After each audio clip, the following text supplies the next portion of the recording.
सदैव सत्यासोबत।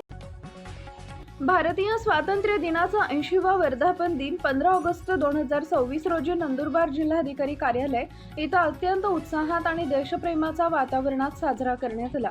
या प्रमुख शासकीय समारंभात नंदुरबार जिल्ह्याचे पालकमंत्री तथा राज्याचे वैद्यकीय शिक्षण मंत्री माननीय हसनजी मुश्रीफ यांच्या हस्ते मुख्य ध्वजारोहण संपन्न झाले।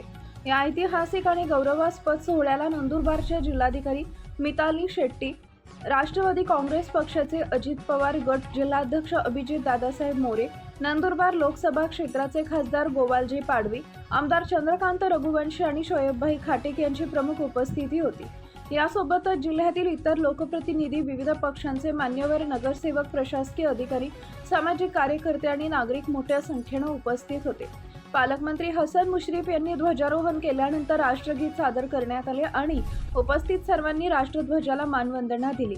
या प्रसंगी बोलताना मान्यवरांनी देशाच्या स्वातंत्र्य, एकता, अखंडता आणि सार्वभौमत्वासाठी सदैव कटिबद्ध राहण्याचा आणि जिल्ह्याच्या विकासासाठी एकत्रित प्रयत्न करण्याचा संकल्प व्यक्त केला। जिल्हाधिकारी कार्यालयाचा परिसर या देशभक्तीपर सोहळ्यानं आणि नागरिकांच्या उत्साहानं दुमदुमून गेला होता। कार्यक्रमाच्या शेवटी सर्व उपस्थितांनी एकमेकांना स्वातंत्र्य दिनाच्या मनःपूर्वक शुभेच्छा दिल्या। Subscribe now and press the bell icon. Never miss an update.